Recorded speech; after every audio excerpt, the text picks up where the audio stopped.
ಸಂಗೀತ ತಿಳಿದಿರೋರು, ಹಾಡೋರು, ನುಡಿಸೋರು ಯಾರಿದ್ರೂ ಅವ್ರ ಹೆಸರನ್ನ ಕೇಳೇ ಇರಬೇಕು.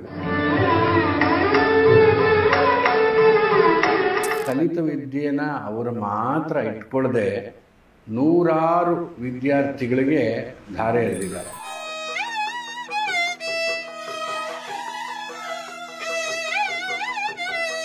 ನಮ್ಮ ಅಂತ ಸಂಗೀತ ಕಲಿಯಕ್ಕಿಂತಾನೆ ಅಲ್ಲೊಂದು ಕೆರೆ ಇತ್ತು. ಬೇಟಮಲ್ಲಿ ವೈರ್ ಇಟ್ಬಿಟ್ಟು ಕೆರೆ ಹೊಟ್ಟೋಗ್ಬಿಟ್ಟು ಈಜಾಡ್ತಾ ಇರೋದು. ತುಂಬ ಏನು ಆಸಕ್ತಿ ಇತ್ತಿಲ್ಲ ಸಂಗೀತದಲ್ಲಿ. ನಮ್ಮ ತಂದೆಗೆ ಆಸಕ್ತಿ, ಅವ್ರ ಬಲವಂತಕ್ಕೆ ನಾನು ಸಂಗೀತ ಕಲ್ತ್ಕೊಂಡಿದ್ದು.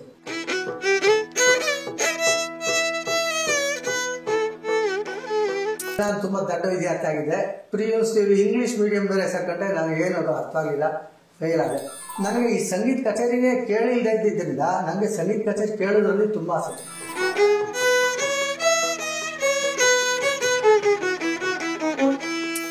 ನಮಸ್ಕಾರ.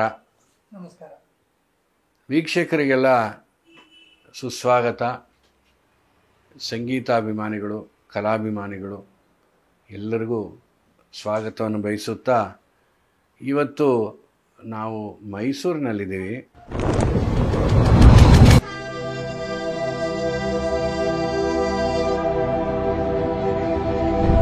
ಯಾರ ಮನೆಯಲ್ಲಿ ಅಂದರೆ ಗಾನ ಕಲಾಭೂಷಣ HK ನರಸಿಂಹಮೂರ್ತಿ ಅವರ ಮನೆಯಲ್ಲಿದ್ದೀವಿ. ಅವರ ಸಂದರ್ಶನವನ್ನು ಮಾಡ್ತಾ ಇದ್ದೀವಿ.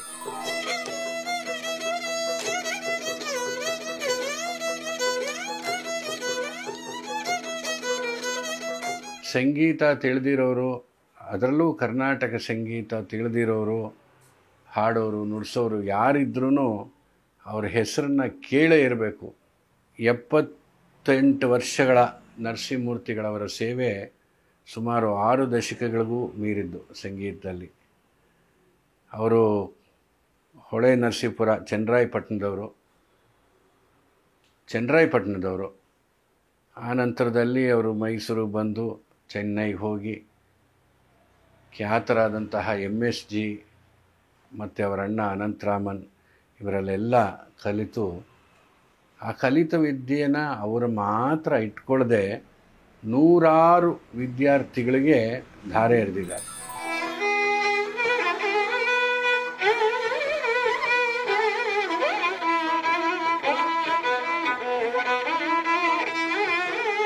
ಎಷ್ಟರ ಮಟ್ಟಿಗೆ ಅಂದರೆ ಮೈಸೂರಲ್ಲಿ ಯಾರಾದರೂ ಒಬ್ಬರು ಪಿಟೀಲಿ ಇಟ್ಕೊಂಡು ಹೋಗ್ತಿದ್ದಾರೆ ಅಂದರೆ ಅವರು HK ನರಸಿಂಹಮೂರ್ತಿ ಅವರ ಶಿಷ್ಯರು ಅನ್ನೋ ಮಟ್ಟಿಗೆ ಬಂದಿದೆ. ಅವರ ಹಾದಿ, ಸಂಗೀತದ ಹಾದಿ, ಅವರ ವೇದಿಕೆಯ ಅನುಭವ, ಹಾಗೆ ಗುರುಗಳಾಗಿ ಅವರ ಅನುಭವ, ಅವರ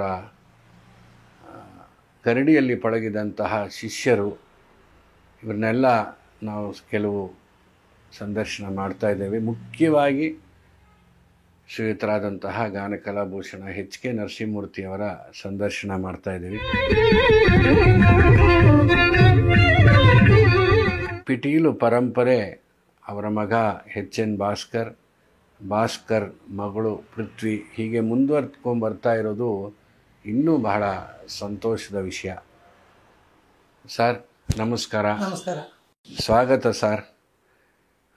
ನೀವು ಇವತ್ತು ನಮಗೆ ಸಮಯ ಕೊಟ್ಟು ಈ ಸಂದರ್ಶನಕ್ಕೆ ಒಪ್ಕೊಂಡಿರೋದು ನಮ್ಮ ಈ ಸಾಮಾಜಿಕ ಜಾಲತಾಣ ಯೂಟ್ಯೂಬ್ಗೆ, ನಮ್ಮ ಹೊಸ ದಿಗಂತ ಡಿಜಿಟಲ್, ಇದಕ್ಕೆ ಭಾಳ ಸಂತೋಷವಾಗಿದೆ ಎಲ್ಲರಿಗೂ. ಸರ್, ಹೇಗೆ ಶುರುವಾಯಿತು ನಿಮ್ಮ ಒಂದು ಪ್ರಯಾಣ ಸಂಗೀತದಲ್ಲಿ? ನಿಮ್ಮ ತಂದೆ ತಾಯಿ, ಅದರಿಂದ ಸ್ವಲ್ಪ ವಿವರಿಸ್ಕೊಂಡು ಬನ್ನಿ ಸರ್. ಸರ್, ನನ್ನ ಸಂಗೀತ ಪ್ರಯಾಣ ಅಂತಂದರೆ ನಮ್ಮ ತಂದೆ ಬಗ್ಗೆ ಹೇಳಲೇಬೇಕಾಗುತ್ತೆ. ಅವರು ಸ್ವಾತಂತ್ರ್ಯ ಹೋರಾಟಗಾರರು. ಹೊಳೆ ನರಸೀಪುರದಲ್ಲಿ ಹೋಟೆಲ್ ಒಂದಿತ್ತು, ಶಂಕರ್ ಭವನ ಅಂತ ಒಂದು ಹೋಟೆಲ್ ಇಟ್ಟಿದ್ರು. ಅವ್ರಿಗೆ ಸಂಗೀತದಲ್ಲಿ ತುಂಬ ಆಸಕ್ತಿ ಇತ್ತು. ಸ್ವಾತಂತ್ರ್ಯ ಗಲಾಟೆಗೆ ಮಧ್ಯೆ ಜೈಲಿಗೆಲ್ಲ ಹೋಗ್ತಾ ಇರಬೇಕಾಗಿತ್ತು. ಅವ್ರು ಒಂದು ಸಲ ಆ್ಯಕ್ಚುಲಾಗಿ ಅವರು ಇರೋ ಸೆಲ್ಲಲ್ಲೇ ಗುರು ರಾಮಸಾಯಿಂಗಾರ್ ಇದ್ರಂತೆ ಜೈಲಲ್ಲಿ, ಸ್ವಾತಂತ್ರ್ಯ ಗಲಾಟೆಯಲ್ಲಿ. ಆಮೇಲೆ ಮಧ್ಯದಲ್ಲಿ ಪುರ್ಸೊತ್ತಾದಾಗ ಸಂಗೀತದ ಅವರು ಕೇಳ್ತಾ ಇದ್ರು. ನಮ್ಮ ಹೋಟೆಲ್ ರೇಡಿಯೋ ಇತ್ತು ಅವಾಗ, ಹೋಟೆಲ್ಗಳೆಲ್ಲ ರೇಡಿಯೋ ಹೌದು, ಅದನ್ನ ರೇಡಿಯೋದಲ್ಲಿ ಸಂಗೀತ ಕೇಳೋರು. ನಮ್ಮ ಮನೇಲಿ ರೇಡಿಯೋ ಇತ್ತಿಲ್ಲ, ಹಾಗಾಗಿ ನಾ ಸಂಗೀತ ಕೇಳೋಕ್ಕೆ ಅವಕಾಶ ಸಿಕ್ಕಿತ್ತಿಲ್ಲ. ಅವ್ರಿಗೆ ಮೃದಂಗ ಕಲಿಬೇಕು ಅಂತ ಆಸೆ. ಅದು ಹೊಳೆ ತಿಂಗಳು ಒಂದ್ಸಲ ಈ ಊರಿಗೆ ಮೈಸೂರಿಗೆ ಬಂದ್ಬಿಟ್ಟು ಇಲ್ಲಿ ವೆಂಕಟೇಶ ತೇವರು ಅಂತ ಒಬ್ಬರಿದ್ರು, ಅವ್ರ ತ ಕಲಿಬೇಕು ಅಂತ ತಿಂಗಳಿಗೆ ಒಂದ್ಸಲ ಬರೋರು. ವೆಂಕಟೇಶ್ ತೇವರ್ ತೇವರ್, ಹೌದೌದು, ನಮ್ಮ ವೈಯಾಪುರಿ ತೇವರ್ ಅವರ ಅಣ್ಣ. ಅವ್ರ ತ ಕಲಿಕೆ ಅಂತ ತಿಂಗಳಿಗೆ ಒಂದ್ಸಲ ಬರೋರಂತೆ. ಆಮೇಲೆ ಸಂಸಾರ ತಾಪತ್ರೆ ಆಯಿತು, ಹೋಟೆಲ್ದು ಇದೆಲ್ಲ ಆಯಿತು. ಅದು ಕಡೆಗೆ ಕಲಿಯಕ್ಕಾಗಲಿಲ್ಲ. ನಾನಂತೂ ಕಲಿಲ್ಲ, ನನ್ನ ಮಕ್ಳಿಗಾರು ಕಲಿಸ್ಬೇಕು ಅಂತ. ತಂದೆಯವರ ಹೆಸರು HS ಕೃಷ್ಣಮೂರ್ತಿ ಅಂತ ಅಂದ್ಬಿಟ್ಟು, ತಾಯಿ ಜಯಲಕ್ಷ್ಮಿ ಅಂತ ಅಂದ್ಬಿಟ್ಟು. ನಮ್ಮ ತಂದೆಗೆ ಆಸಕ್ತಿ ಇತ್ತು. ನಮ್ಮ ಅಮ್ಮಂಗೆ ಸಂಗೀತದ ಬಗ್ಗೆ ಆಸಕ್ತಿಗಳು ನಂಗೆ ಗೊತ್ತಿಲ್ಲ. ಅವರೇನು ಅಷ್ಟೊಂದು ಸಂಗೀತದ ಬಗ್ಗೆ ಆಸಕ್ತಿ ಇದ್ದಿಲ್ಲ. ಇವ್ರು ಮಾತ್ರ ಸಂಗೀತ ಕೇಳ್ಬಿಟ್ಟು ಅವರು ಎಷ್ಟು ಸಂಗೀತ ಕೇಳ್ತಾ ಇದ್ರು ಅಂದರೆ ರಾಗನ ಐಡೆಂಟಿಫೈ ಮಾಡೋಷ್ಟು ಕೆಪಾಸಿಟಿ ಬಂದಿತ್ತು ಅವ್ರಿಗೆ. ಅವ್ರು ಸಂಗೀತ ಬರ್ತಾ ಇತ್ತಿಲ್ಲ, ಆದರೆ ರಾಗ, ಯಾಕೆಂದರೆ ನಾನು ಸಂಗೀತ ಕಲ್ಸಕ್ಕೆ ನನಗೆ ಶುರು ಮಾಡಿದ್ಮೇಲೆ ಮಧ್ಯ ಅಲ್ಲಿ ಯಾವ್ದಾದ್ರು ಹೋಟ್ಲಿಗೆ ಹೋದಾಗ ಯಾವ್ದಾದ್ರು ರೇಡಿಯೋ ಹಾಡು ಬರ್ತಾ ಇದ್ದು ಯಾವ ರಾಗನು ಅಂತ ಕೇಳೋರು. ಹಂಗೆ ಗೊತ್ತಾಗ್ತಾ ಇತ್ತಿಲ್ಲ. ಅವಾಗಿನ ಕಲಿತಾ ಇದ್ದೆ, ನಂಗೆ ಗೊತ್ತಾಗ್ತಾ ಇಲ್ಲ. ಅವರೇ ಹೇಳೋರು, ಇದು ಕಲ್ಯಾಣಿ, ಇದು ತೋಡಿ, ಇದನ್ನೆಲ್ಲ ಹೇಳೋರು ಅವರೇ. ಸರಿ, ನನಗೆ ಸಂಗೀತ ಕಲಿಸೋಕ್ಕೆ ಏರ್ಪಾಡು ಮಾಡೋಲ್ಲಿ ಹೊಳೆ ನರಸೀಪುರದಲ್ಲಿ. ಆವಾಗ ನನಗೇನೋ ಒಂದು 6 ವರ್ಷ ಇರ್ಬೋದು, 5-6 ವರ್ಷ ಇರ್ಬೋದು ಅನಿಸುತ್ತೆ. ಅಲ್ಲಿ ಕೇಶವಯ್ಯನವರು ಅಂತ ಅಂದ್ಬಿಟ್ಟು ನಾಗೇಶ್ವರ ವಿದ್ವಾನಿದ್ರು. ಅಂದರೆ HK ನಾರಾಯಣ ಅಂತ ಒಬ್ಬರು ಇದ್ದಾರೆ ಆಕಾಶವಾಣಿಯಲ್ಲಿ, ಅವರ ತಂದೆ. HK ನಾರಾಯಣ ಅವರ ತಂದೆ ನಾಗೇಶ್ವರ ಕೇಶವಯ್ಯನವರು ಅಂತ ಪಾಪಯ್ಯ ಮೇಷ್ಟ್ರು ಅಂತ ಎಲ್ಲರೂ ಕರಿತಾ ಇದ್ದು. ಅವರೊಂದು ಶಾರದಾ ಸಂಗೀತ ವಿದ್ಯಾಲಯ ಅಂತ ಅಂದ್ಬಿಟ್ಟು ನಾನು ಸ್ಕೂಲ್ ನಡೆಸ್ತಾ ಇದ್ದು ಸಂಗೀತದ್ದು ಹೊಳೆ ನರಸೀಪುರದಲ್ಲಿ. ನಾನು ಅಲ್ಲಿಗೆ ಹೋಗ್ತಾ ಇದ್ದೆ. ನನಗೆ ಅವಾಗ ಎಷ್ಟು ವಯಸ್ಸು ಅಂತಾನೆ ಗೊತ್ತಿಲ್ಲ. ಅಲ್ಲಿ ನನಗೆ ಕೀರ್ತನೆವರೆಗೂ ಆಗಿತ್ತು ಪಾಠ. ಸೊ ಎಷ್ಟು ವರ್ಷ ಕಲಿತೆ ವೋಕಲಲ್ಲಿ. ಯಾಕೆ ನಮ್ಮ ತಂದೆಗೆ ಏನು ಅಂದರೆ ವೋಕಲ್ ಬಂದರೆ ಮೃದಂಗ ಸಾಹಿತ್ಯಕ್ಕೆ ತಕ್ಕಂತೆ ಎಲ್ಲ ಬಾರಿಸ್ಬೋದು, ಅದಕ್ಕೋಸ್ಕರ ವೋಕಲ್ ಕಲ್ತ್ಕೊಳ್ಳಿ ಅಂತ ಅಂದ್ಬಿಟ್ಟು ನಮ್ಮ ತಂದೆ ನನಗೆ ವೋಕಲ್ ಹೇಳಿಸೋರು. ಆಮೇಲೆ ಹೊಳೆ ನರಸೀಪುರದಲ್ಲಿ ನಮ್ಮ ಹೋಟೆಲ್ ಕ್ಲೋಸ್ ಮಾಡಿಬಿಟ್ಟು ಚಂದ್ರಾಯಪಟ್ಟಣಕ್ಕೆ ಶಿಫ್ಟ್ ಮಾಡಿದ್ರು ಹೋಟೆಲ್ನ. ಅಲ್ಲಿ ಸೆಂಟ್ರಲ್ ಕೆಫೆ ಅಂತ ಅಂದ್ಬಿಟ್ಟು ಒಂದು ಹೋಟೆಲ್ ಬೇರೆ ಇತ್ತು. ಅಲ್ಲಿ ಯಾರು ಸಂಗೀತ ಮೇಷ್ಟ್ರು ಇತ್ತಲ್ಲ. ಆಮೇಲೆ ಮಿಡ್ಲಿ ಸ್ಕೂಲ್ HT ಪುಟ್ಟಸ್ವಾಮಯ್ಯ ಅಂತ ಅಂದ್ಬಿಟ್ಟು ಒಬ್ಬರು ಮ್ಯೂಸಿಕ್ ಟೀಚರ್ ಬಂದರು. ಬೆಂಗಳೂರಲ್ಲಿ HT ವೆಂಕಟರಾಮಯ್ಯ ಅಂತ ಒಬ್ಬರು ವಯಲಿಸ್ಟು, ಅವ್ರ ತಮ್ಮ. ಅವ್ರ ಹತ್ರ ಸಂಗೀತಕ್ಕೆ ಅಂತ ಸೇರಿಸಿದ್ರು. ಅವರು 1-2 ತಿಂಗಳು ಹೇಳ್ಕೊಟ್ರು. ಹುಡುಗಂಗೆ ವಾಯ್ಸ್ ಚೆನ್ನಾಗಿಲ್ಲ, ನಾನು ಬೇಕಾದ್ರೆ ವೈಲಿನ್ ಹೇಳ್ಕೊಡ್ತೀನಿ. ಅವ್ರು ವೈಲಿಸ್ಟ್, ಅವರು HT ಪುಟ್ಟಸ್ವಾಮಿಯವರು. ಅವ್ರ ಸಂಗೀತ ವೈಲಿನ್ ಹೇಳ್ಕೊಡೋಕೆ ಮಾಡಿದ್ರು. ಹಾಗೆ ನಾನು ವೈಲಿನ್ ಕಲೆಕ್ಷನ್ ಮಾಡಿದೆ. 1 ವರ್ಷ ಹೇಳ್ಕೊಟ್ರು. ಆಮೇಲೆ ಅವ್ರಿಗೆ ಹೊಳೆ ಟ್ರಾನ್ಸ್ಫರ್ ಆಗೋಯ್ತು. ಆಮೇಲೆ ಯಾರೂ ಇಲ್ವಲ್ಲ ಅಂತ ಇರ್ಬೇಕಾದ್ರೆ ಹಿರಿಸಾವಿ ಅಂತ ಹೇಳ್ಬಿಟ್ಟು ನಮ್ಮೂರು ಚಂದ್ರಾಯಪಟ್ಟಣದಿಂದ 10 ಮೈಲಿ ಹಿರಿಸಾವಿ. ಅಲ್ಲಿಗೊಬ್ಬರು ಸಂಗೀತ ಮೇಷ್ಟ್ರು ಸ್ಕೂಲ್ಗೆ ಬಂದರು. ಅವರು HT ಪುಟ್ಟಸ್ವಾಮಿಯಿಂದ ವೆಂಕಟರಾಮಯ್ಯನವ್ರ ಅಣ್ಣನ ಮಗ, ಅಂದರೆ ಪುಟ್ಟಸ್ವಾಮಿಯವ್ರ ಅಣ್ಣ ವೆಂಕಟರಾಮಯ್ಯನವರು ಅವ್ರ ಮಗ. ಅವರು ಟೀಚರ್ ಆಗಿ ಅಲ್ಲಿ ಬಂದರು. ಸರಿ, ನಾವು ಚಂದ್ರಾಯಪಟ್ಟಣದಿಂದ 14 ಮೈಲಿ ಇದ್ದಾನೆ, ವಾರಕ್ಕೊಂದ್ಸಲ ಶನಿವಾರ ಹೋಗೋದು, ಅಲ್ಲಿ ಅವ್ರ ಪಾಠ ಹೇಳಿಸ್ಕೊಂಡು ಬರೋದು ಅಂತ ಆ ಥರ ಏರ್ಪಾಡು ಮಾಡಿದ್ರು. ನನಗೆ ಆ್ಯಕ್ಚುಲಾಗಿ ತುಂಬ ಏನು ಆಸಕ್ತಿ ಇತ್ತಿಲ್ಲ ಸಂಗೀತದಲ್ಲಿ. ನಮ್ಮ ತಂದೆಗೆ ಆಸಕ್ತಿ, ಅವ್ರ ಬಲವಂತಕ್ಕೆ ನಾನು ಸಂಗೀತ ಕಲ್ತ್ಕೊಂಡಿದ್ದು. ಏನೋ ನಂಗೆ ಬರ್ತಾ ಇತ್ತಂತೆ, ನನಗೆ ಬರ್ತಾ ಇತ್ತಲ್ಲೋ ನಂಗೆ ಗೊತ್ತಿಲ್ಲ. ಅವ್ರು ಬರ್ತಾ ಇದೆ ಅಂತ ನಮ್ಮ ತಂದೆಗೆ ಒಂದು ಅನುಭವ. ಅವರು ಸರಿ, ಅದಕ್ಕೆ ನಿಂಗೆ ಬರ್ತಾ ನೀ ಕಲೀಲೇಬೇಕು ಅಂತ ಅನ್ನೋರು. ನಾವು ಹೋಗುವೆ. ಅಲ್ಲಿ ಹೋದರೆ ನನಗೆ ಅಲ್ಲಿ ಅಟ್ರಾಕ್ಷನ್ ಏನಪ್ಪ ಅಂದರೆ ಹಿರಿಸಾವಲ್ಲಿ ನಮ್ಮ ಎಷ್ಟು ಅಂತ ಸಂಗೀತ ಕಲಿಕ್ಕಿಂತಲೇ ಅಲ್ಲೊಂದು ಕೆರೆ ಇತ್ತು. ಈಜು ಆಡಿಕೊಳ್ಳೆ ಚೆನ್ನಾಗಿರ್ತಾ ಇತ್ತು, ಆಳ ಇತ್ತಿಲ್ಲ. ಸರಿ, ಅಲ್ಲಿ ಹೋಗಿದ್ದ ಕೆಲಸ ಮೇಟಮಲ್ಲಿ ವೈಲಿನ್ ಇಟ್ಬಿಟ್ಟು ಕೆರೆಗೆ ಹೊಟ್ಟೋಗ್ಬಿಟ್ಟು ಈಜಾಡ್ತಾ ಇರುವೆ. ಸಾಯಂಕಾಲ 6 ಗಂಟೆಗೆ ಮೇಟ್ರು ದಡದಲ್ಲಿ ಬಿಟ್ಟು ಹೊತ್ತಾಯ್ತು ಬಾರೋ ಅಂತ ಕರೆಯೋರು. ಆಮೇಲೆ ಕರ್ಕೊಂಡೋಗಿ ಪಾಠ ಹೇಳ್ಕೊಡೋರು. ಶನಿವಾರ ರಾತ್ರಿ ಅಲ್ಲೇ ಪಾಠ, ಭಾನುವಾರ ಬೆಳಗ್ಗೆ ಮತ್ತೆ ಇನ್ನೂ ಸಹ ಪಾಠ ಹೇಳ್ಕೊಂಡು ವಾಪಸ್ ಬಂದಿವೆ. ಅಲ್ಲೇ ಇದ್ಬಿಡ್ತಾ ಇದ್ರು. ಅಲ್ಲೇ ಅವ್ರ ಮನೆ ಇದ್ಬಿಟ್ಟು ಚಂದ್ರಾಯಪಟ್ಟಣಕ್ಕೆ ವಾಪಸ್ ಬಂದು ಸ್ಕೂಲ್ಗೆಲ್ಲ ಹೋಗ್ತಾ ಇದ್ದೆ. ಆಮೇಲೆ SSLC ಆದಮೇಲೆ ನಮ್ಮ ತಂದೆ ನೀನು ಸಂಗೀತನ ಕಲಿಬೇಕು ಅಂತ. ನನಗೆ ನಮ್ಮದು ಹೋಟೆಲ್ ಇದ್ದಿದ್ದರಿಂದ ನಾವೆಲ್ಲ ಅವಾಗೆಲ್ಲ ಚಿಕ್ಕ ಹುಡುಗೆಲ್ಲ ಮಾಡಿ ನಾವೆಲ್ಲ ಪಾರ್ಸಲ್ ಗೀಸಲ್ ತಗೊಂಡೋಗೋದೆಲ್ಲ ನಾನು ಎಲ್ಲ ಮಾಡ್ತಾಯಿದ್ದೆ. ನಮ್ಗೆ ಇದೇ ಕಟ್ಟಿಟ್ಟು ಬುತ್ತಿ ತಂದ್ಕೊಂಡಿದ್ದೆ. ಅವ್ರು ಬಿಡಲಿಲ್ಲ, ಇಲ್ಲ ನೀನು ಓದಲೇಬೇಕು, ಸಂಗೀತನ ಕಲಿಬೇಕು ಅಂದ್ಬಿಟ್ಟು ಮೈಸೂರು ಕಳ್ಸೋದು. ನೀವು ಅಲ್ಲೇನಾದರೂ ಅಡುಗೆ ಮಾಡಿದ್ದು? ಇಲ್ಲ, ನಾನಿನ್ನು ಚಿಕ್ಕ ಹುಡುಗ ಅವಾಗಿನ ಸಪ್ಲೈ ಮಾಡ್ತಾಯಿದ್ದೆ, ಪಾರ್ಸಲ್ ತಗೊಂಡೋಗ್ತಾ ಇದ್ದೆ, ಅಷ್ಟೇ ಇದ್ದಿದ್ದು.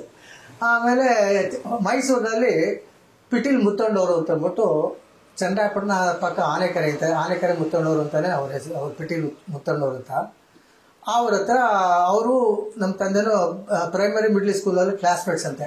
ಸೊ ಅವ್ರ ಹತ್ರ ಹೋದರೆ ಸಂಗೀತನ ಕಲಿಬೋದು, ಹೋಗ್ಬೋದು ಅಂತಂದ್ಬಿಟ್ಟು ಅವ್ರ ಮನೇಲಿ ಪೇಯಿಂಗ್ ಗೆಸ್ಟ್ ಆಗಿ ಸೇರಿಸಿದ್ರು. ಅವ್ರ ಮನೇಲಿ ನೋಡಿದ್ರೆ ಅವ್ರ ಮಗ ಪ್ರಕಾಶ್ ಅಂತ ಅಂದ್ಬಿಟ್ಟು ಫ್ಲೂಟ್ ಬಾರಿಸ್ತಾಯಿದ್ರು. ಅವರ ಕಚೇರಿಗಳೆಲ್ಲ ಮಾಡ್ತಾಯಿದ್ರು. ನನಗೆ ಇನ್ನು ಆವಾಗ ನಾನು ಸ್ವರಾಗಿನ ಹಾಕೋಕ್ಕೆಲ್ಲ ಬರ್ತಾಯಿತ್ತಿಲ್ಲ. ಸ್ವಲ್ಪ ಕೀರ್ತನೆಗಳು ಮಾತ್ರ ಬಾರಿಸ್ತಾಯಿದ್ದೆ. ಆಮೇಲೆ ಅವರು ನಿಂಗೆ ಇಷ್ಟು ಸಾಕು ಅಂತಂದ್ಬಿಟ್ಟು ಅವ್ರ ಕಚೇರಿಗೆಲ್ಲ ಕರ್ಕೊಂಡು ಹೋಗೋರು. ಕಚೇರಿ ಕರ್ಕೊಂಡು ಆಲಾಪನೆ ಎಲ್ಲ ನಾನು ಚೂರು ಮಾಡುವೆ. ಸ್ವರ ಎಲ್ಲ ಅವ್ರು ಹಾಕೋರು ಅಷ್ಟೇ.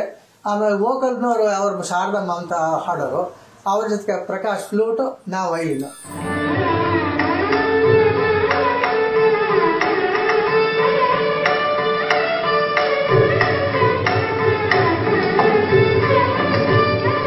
ಸ್ವರದ ಪಾಠ ಎಲ್ಲ ಅವರು, ರಾಗದ ಪಾಠ ಎಲ್ಲ ನಾನು. ಹೀಗೆ ಸ್ವಲ್ಪ ಒಂದು ವರ್ಷ ಎಲ್ಲ ಆಯಿತು. ಆಮೇಲೆ ನಾನು ಓದತ್ತು, ಯಾಕೆಂದರೆ ಮೈಸೂರು ಚನ್ನಪ್ಪನಲ್ಲಿ ಓದ್ಬೇಕಾದ್ರೆ ಕನ್ನಡ ಮೀಡಿಯಮಲ್ಲಿ ಓದಿದ್ದು. ಅದು ನಾನು ತುಂಬ 35% ವಿದ್ಯಾರ್ಥಿ ನಾನು. ಅಲ್ಲದೆ ನಾವು ಯಾವತ್ತೂ ಪುಸ್ತಕನೇ ಹಿಡಿದು ಓದೇ ಇತ್ತಿಲ್ಲ. ನಮಗೇನು ಅರ್ಥ ಆಗುತ್ತೆ, ಸುಮ್ಮನೆ ನಮ್ಮ ತಂದೆ ಸ್ಕೂಲ್ ಕಳಿಸೋರು ಹೋಗ್ಬಿಟ್ಟು ಬರೋ ಅಷ್ಟೇ. ಹಾಗಾಗಿ ನಾನು ತುಂಬ ದೊಡ್ಡ ವಿದ್ಯಾರ್ಥಿ ಆಗಿದ್ದೆ. ಪ್ರಿ ಯೂನಿವರ್ಸಿಟಿಯಲ್ಲಿ ಇಂಗ್ಲೀಷ್ ಮೀಡಿಯಮ್ ಬೇರೆ ಸೇರ್ಕೊಂಡ್ರೆ ನನಗೇನು ಅದು ಅರ್ಥ ಆಗಿಲ್ಲ, ಫೇಲ್ ಆದೆ. ಅಪ್ಪ ಫೇಲ್ ಆಯಿತು, ಇನ್ನು ಮತ್ತೆ ಚನ್ನರಾಯಪಟ್ಟಣಕ್ಕೆ ಹೋಗಿರ್ಬೋದು ಅಂತ ಅಂದ್ಕೊಂಡ್ರೆ ಬಿಡಲೇ ಇಲ್ಲ ಅಂತಂದೆ. ಚನ್ನರಾಯಪಟ್ಟಣದಲ್ಲಿ ಒಂದು ಟ್ಯುಟೋರಿಯಲ್ ಇನ್ಸ್ಟಿಟ್ಯೂಟ್ ಸೇರಿಸ್ಬಿಟ್ಟು ಆವಾಗ ಅವರು ಕನ್ನಡದಲ್ಲಿ ಹೇಳೋರು, ಅರ್ಥ ಎಲ್ಲ ಹೇಳೋರು. ನಂಗೆ ಅರ್ಥ ಆಯ್ತು. ಆವಾಗ ಪರೀಕ್ಷೆ ಚೆನ್ನಾಗಿ ಪಾಸ್ ಮಾರ್ಕ್ ಬಂತು. ಮ್ಯಾಥಮೆಟಿಕ್ಸಲ್ಲಿ 100ಕ್ಕೆ 100 ಬಂತು. ಆವಾಗ ಎಂಜಿನಿಯರ್ಗೆ ಹೋಗ್ಬೋದು ಅಂತಂದರು.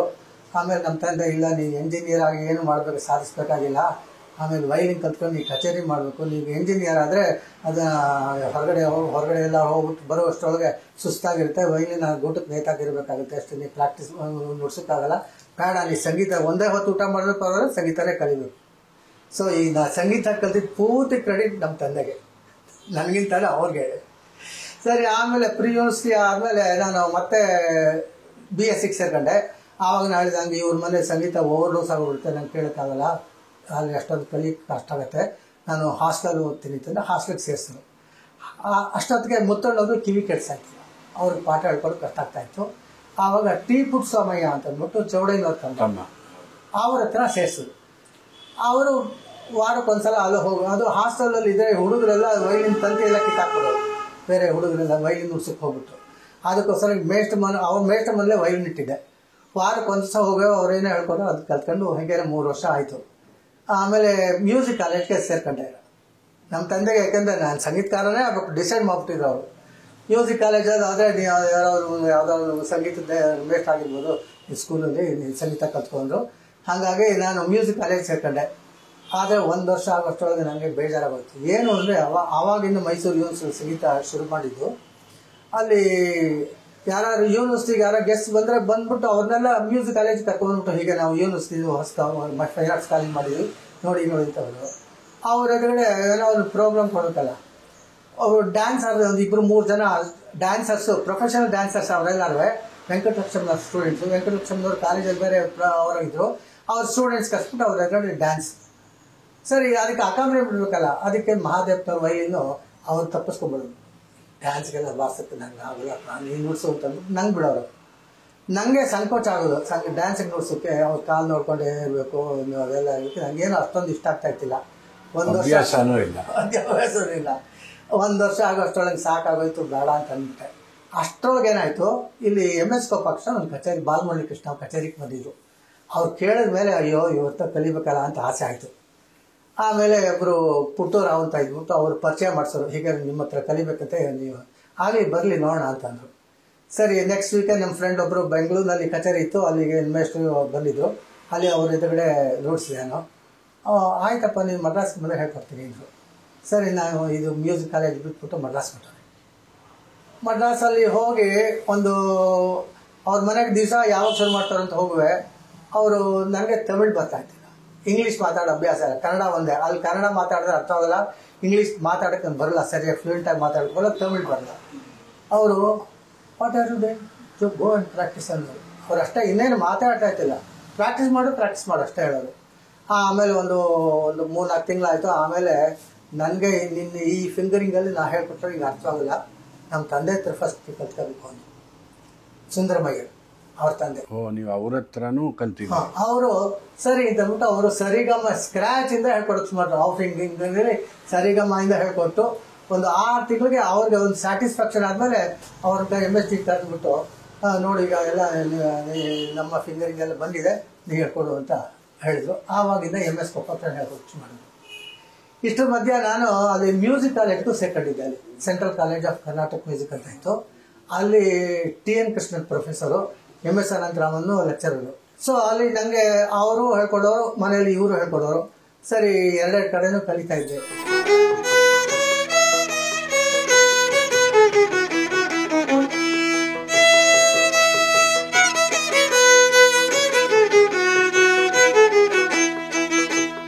ನನಗೆ ಈ ಸಂಗೀತ ಕಚೇರಿನೇ ಕೇಳಿಲ್ದೇ ಇದ್ದಿದ್ದರಿಂದ ನನಗೆ ಸಂಗೀತ ಕಚೇರಿ ಕೇಳೋದ್ರಲ್ಲಿ ತುಂಬ ಆಸಕ್ತಿ. ಅದಕ್ಕೆ ತಕ್ಕಂತೆ ನಾನು ಮಡ್ರಾಸ್ಗೆ ಹೋದ್ಮೇಲೆ ನನಗೆ ಒಳ್ಳೊಳ್ಳೆ ಫ್ರೆಂಡ್ಸ್ ಆದರು, ಸಂಗೀತದಲ್ಲಿ ತುಂಬ ಆಸಕ್ತಿ ಇರೋಂಥವ್ರು. ರಾಮನಾಥನ್ ಅಂತ ಒಬ್ಬರು, ಅವ್ರು ರಿಸರ್ವ್ ಬ್ಯಾಂಕಲ್ಲಿದ್ದರು. ಅವರು ಎಷ್ಟೊಂದು ಹುಚ್ಚು ಅಂತಂದು ಅವ್ರಿಗೇನು ಸಂಗೀತ ಬರ್ತಾ ಇರ್ತೀರ.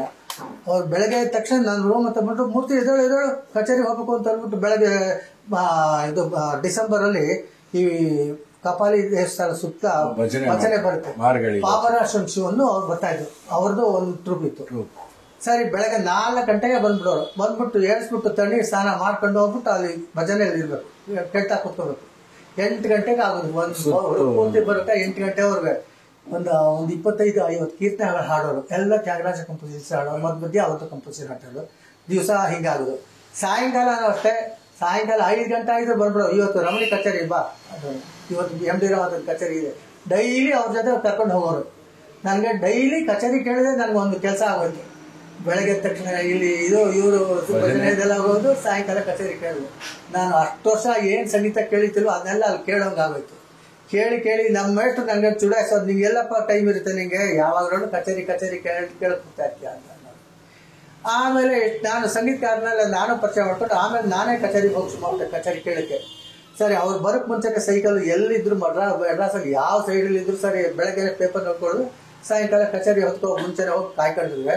ಸಂಗೀತಗಾರ ಬಂದ ತಕ್ಷಣ ಮೃದಂಗನ ವೈಲಿನ ತಂಬೂರನ್ನ ಎತ್ಕೊಂಡು ಅವ್ರ ಜೊತೆ ಒಳಗಡೆ ಹೊಟ್ಟೋಗುವೆ. ಸರಿ ಸ್ಟೇಜ್ ಮೇಲೆ ಕೂತ್ಕೊಂಡ್ಬಿಡುವೆ. ಸೊ ಆ ಆರ್ಗನೈಸರ್ಸ್ ಯಾರೋ ಇವ್ರು ಸಂಗೀತಗಾರ ಕಡೆಯೋದಂತ ನಾನು ದುಡ್ಡು ಟಿಕೆಟ್ ತಗೊಂತಾ ಇರ್ತಿಲ್ಲ, ಬಿಟ್ಟು ಹೊಟ್ಟೋಗುವೆ. ಹಿಂಗೆ ಕಚೇರಿ ಹತ್ತಿರದಲ್ಲಿ ಕೇಳುವಂಥ ಸಂದರ್ಭ. ಕಡೆಗೆ ಎಷ್ಟಾಗೋಯ್ತು ಅಂತಂದ್ರೆ ಅವ್ರ ಮ್ಯೂಸಿಷಿಯನ್ ಸಹ ನರಸಿಂಹಮೂರ್ತಿ ಒಂದಕ್ಕೆ ಎತ್ತುಕೋ ಅಂತ ಅವರೇ ಕೊಡೋರು ಇನ್ಸ್ಟ್ರೂಮೆಂಟ್ನ. ಅವ್ರ ಜೊತೆ ಹೋಗೋ ಎಲ್ಲ ಸಂಗೀತಗಾರರು ಅಲ್ಲದೆ ಆ ಟೈಮಲ್ಲಿ ನನ್ನ ಅದೃಷ್ಟ ಅನ್ಸುತ್ತೆ ಸುಮಾರು 69, 70, 75 ಒಳಗೆ ಎಲ್ಲ ಪೀಕಲ್ಲಿ ಇದ್ರು. ಎಲ್ಲ MS Gopalakrishna, KV Narayanaswamy, TM Thyagarajan, ಎಲ್ಲ ಮ್ಯೂಸಿಷಿಯನ್ ಅವೆಲ್ಲ ಫುಲ್ ಪೀಕಲ್ಲಿ ಇದ್ರು. ಅವ್ರೆಲ್ಲರ ಪರಿಚಯ ಆಗೋಗ್ಬಿಟ್ಟಿತ್ತು ನನ್ನ ಕಚೇರಿಗೆ ಹೋಗೋದ್ರಿಂದ. ಆಮೇಲೆ ಕಾಲೇಜಲ್ಲೂ ಅಷ್ಟೇ, ಕಾಲೇಜಲ್ಲಿ TM ತ್ಯಾಗರಾಜನ್ನು, KVN, ಸಂಧ್ಯಾನ sir, T Brinda, doctor S ರಾಮನಾಥನ್ನು, ರಾಮನಾಥ್ ಕೃಷ್ಣನ್, ಇವರೆಲ್ಲ ಅಲ್ಲಿ ಸ್ಟಾಫು. ಅವರೆಲ್ಲ ಹತ್ರನೂ ಕಚೇರಿ ಪಾಠ ಹೇಳಿಸ್ಕೊಳ್ಳೋದು. ಜೊತೆಗೆ ಕ್ಲೋಸ್ ಆಗಿದ್ದರಿಂದ ನಾ ಅವ್ರವ್ರ ಮನೆಗೆ ಹೋಗುವೆ. ಆಮೇಲೆ ಸಂಗೀತಗಾರರ ಪರಿಚಯ ಆದಮೇಲೆ TV ಗೋಪಾಲಕೃಷ್ಣನ್ ಮನೆಗೆ ಒಂದು ದಿವಸ ಹೋಗುವೆ. ಆಮೇಲೆ ರಮಣಿ ಮನೆಗೆ ಒಂದು ದಿವಸ ಹೋಗುವೆ. S ಕಲ್ಯಾಣರಾಮನ್ ಮನೆ ಹೋಗುವೆ. ಅವರು ಆವಾಗ ಇಷ್ಟು ದುಡ್ಡಿನ ಬಗ್ಗೆ ಅಷ್ಟೊಂದು ಇದ್ದಿದ್ದ.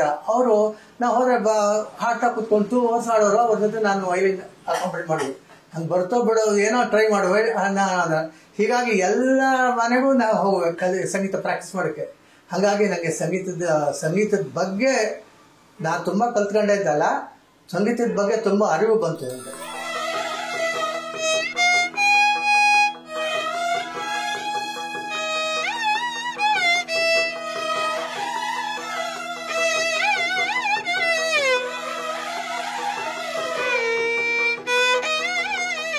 ಆಮೇಲೆ ಬಾಂಬೆ ಶಿಕ್ಷಕರ ಜೊತೆ ಅವಕಾಶ ಒಂದ್ಸಲ ನುಡ್ಸೋಕ್ಕೆ ಅವಕಾಶ ಸಿಕ್ತು. ಅವ್ರ ಜೊತೆ ನುಡಿಸ್ದೆ. ಆಮೇಲೆ ಅವ್ರಿಗೆ ಇಷ್ಟ ಆಯಿತು. ಸರಿ ಪರ್ಮನೆಂಟಾಗಿ ನಾನೇ ಅವ್ರ ಜೊತೆ ವೈಲಿನ್ ನುಡ್ಸೋಕ್ಕಾಗೋಯ್ತು.